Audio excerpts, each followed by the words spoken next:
Assalamualaikum warahmatullahi wabarakatuh. Perkenalkan, nama saya Zeti Nirwana, NIM dan 02222524. Baiklah, di sini saya akan menjelaskan mengenai bab 3 dari judul proposal saya, yaitu implementasi linear programming dan fuzzy logic dalam menghadapi ketidakpastian anggaran dan sumber daya pada proyek konstruksi. Baiklah, langsung saja kita pada bab 3, di mana pada bab 3 ini ada jenis penelitian. Untuk jenis penelitian, di mana penelitian ini adalah penelitian terapan dengan pendekatan desain dan pengembangan sistem, yang bertujuan untuk mengembangkan dan mengimplementasikan suatu sistem pada proyek konstruksi. Fokus utama saya pada penelitian ini adalah mengintegrasi linear programming dan fuzzy logic dalam mengatasi ketidakpastian anggaran dan alokasi sumber daya pada proyek konstruksi.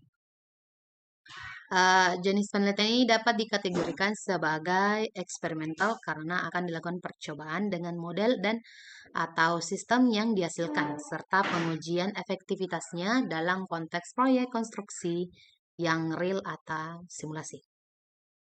Untuk model pengembangan, di mana model pengembangan ini yaitu modelnya berbasis sistem, di mana lebih spesifiknya yaitu prototype atau agile.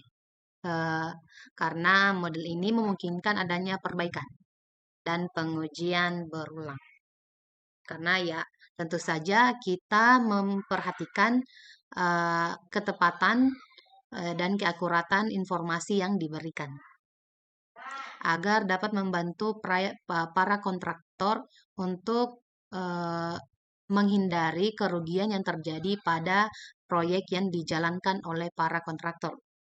Untuk flowchart-nya, kita masuk pada flowchart di mana dimulai dari kata mulai, kemudian masuk ke dalam pengumpulan data proyek, kemudian ada inputan data anggaran dan sumber daya, ya, kemudian ada verifikasi data masukan, pengolahan.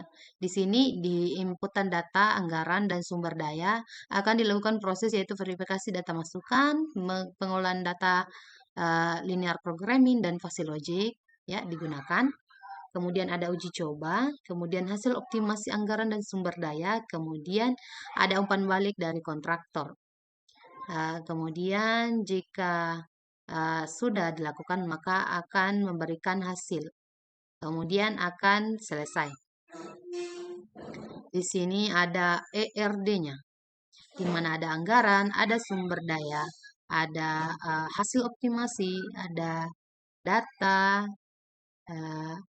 ada kontraktor, data input di sini ya, dan ada proyek. Di mana ada beberapa atribut-atribut yang digunakan. Kemudian entitasnya. Di sini entitas di mana ada proyek itu atributnya ada ID proyek, nama proyek, tanggal mulai, tanggal selesai, dan anggaran dari total proyeknya. Kemudian ada kontraktor di mana ada ID kontraktor, nama kontraktor, dan kontak, kemudian alamatnya. Ada sumber daya di mana atributnya ada ID sumber daya, nama sumber daya, jenis, kualitas, dan harga. Kemudian anggaran, di mana anggaran, ID proyek, total anggaran, pengeluaran, dan sisa anggaran.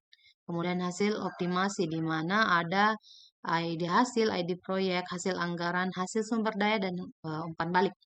Kemudian ada input data, input proyek, kemudian anggaran input, kemudian sumber daya input, dan waktu yang diinput. Kemudian ada relationship, di mana proyek memiliki banyak sumber daya. Yang kedua, proyek memiliki satu anggaran. Yang ketiga, proyek menghasilkan satu hasil optimasi. Kemudian, proyek menerima banyak data input. Kemudian ada kontraktor yang mengolah banyak proyek. Di sini ada tabel relasi, di mana tentunya tabel relasi menjelaskan semua relasi-relasi yang terdapat di atas, yaitu di mana ada satu proyek memiliki banyak sumber daya, di mana setiap proyek dapat memiliki banyak sumber daya yang digunakan dalam pelaksanaannya. Kemudian ada satu proyek memiliki satu anggaran. Tentunya setiap proyek terkait dengan satu anggaran dan merinci biaya yang dibutuhkan. Kemudian satu proyek menghasilkan satu hasil optimasi, satu proyek memiliki banyak data input, satu kontraktor memiliki banyak proyek, banyak proyek dikelola oleh satu kontraktor. Banyak proyek menerima banyak data input dari klien.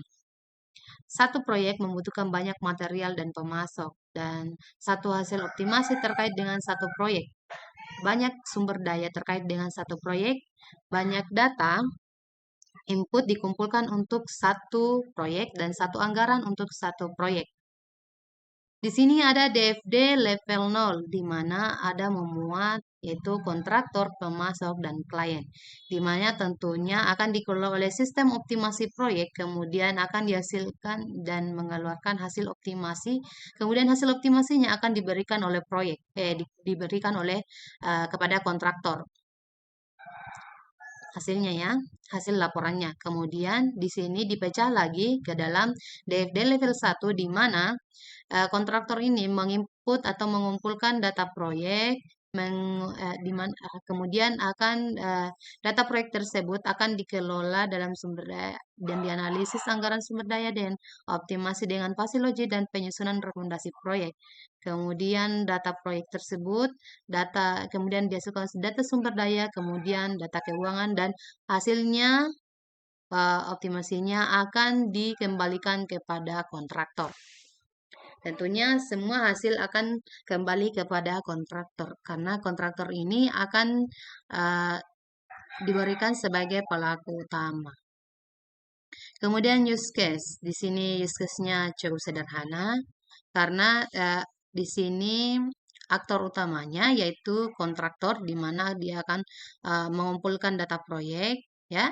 Kemudian dimasukkan ke dalam sistem, kemudian sistem akan menganalisis anggaran dan mengoptimasi sumber daya, membuat rekomendasi, dan sebenarnya di sini kontraktor juga melakukan, tapi sistem akan memberikan rekomendasi kepada kontraktor mengenai hasil yang telah dianalisis oleh sistem dan diberikan kepada kontraktor.